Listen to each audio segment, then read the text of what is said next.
going to tell you guys a story from Rudyard Kipling's Just So Stories. And this one is about how the whale got his throat. So, on the seas, once upon a time, there was a whale. And the whale ate all of the fish. He ate the starfish and the garfish and the crab and the dab and the plaice and the dace and the skate and his mate and the truly whirly eel. And there was only one fish left in the entire sea after all of the whale's eating, and that was the 'stute fish. And the 'stute fish managed to survive by living right behind the whale's right ear. And everywhere the whale would swim, the 'stute fish would follow, so he could never get eaten. But one day when the whale was out of fish to eat, the 'stute fish whispered into his ear and said, "Whale, have you ever tried eating a man?" And the whale said, "No, I haven't. What does it taste like?" And the 'stute fish said, "Really nice.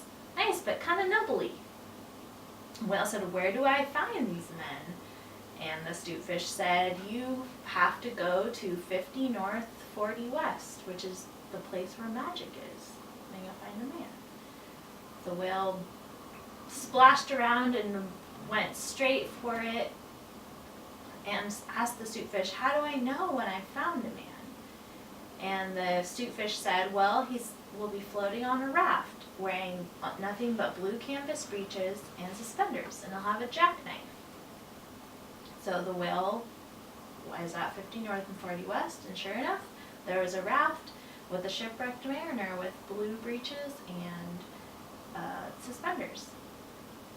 So the whale knew him on sight and immediately opened up his mouth as wide as he could and swallowed the mariner.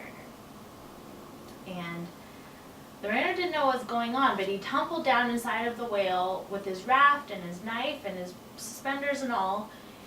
And once he realized what was going on, he started prancing and dancing and thumping and bumping and banging and clanging and hitting and biting and leaping and creeping and prowling and howling and making a giant ruckus inside the whale's stomach, until the whale said, "Stop, stop, you're making me hiccough."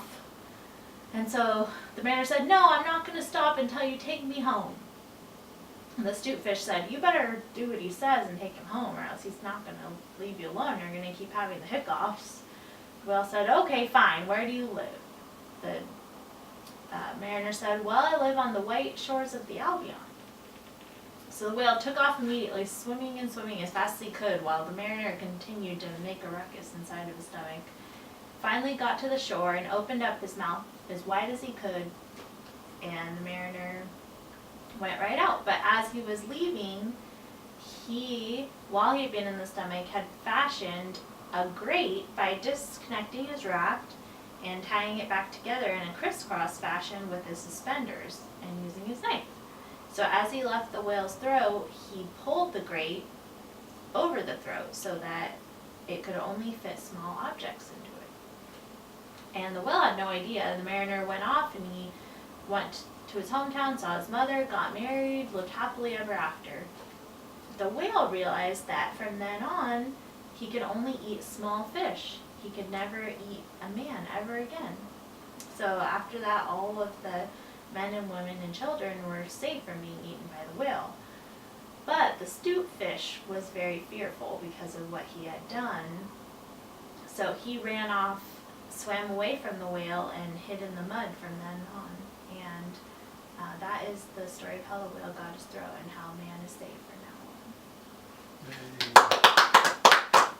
And here's a poem.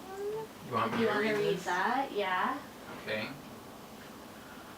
When the cabin portholes are dark and green because of the seas outside, when the ship goes wop with a wiggle between, and the steward falls into the soup tureen, and the trunks begin to slide, when Nursey lies on the floor in a heap, and Mummy tells you to let her sleep, and you aren't waked or washed or dressed, why, then you will know, if you haven't guessed, you're 50 north and 40 west.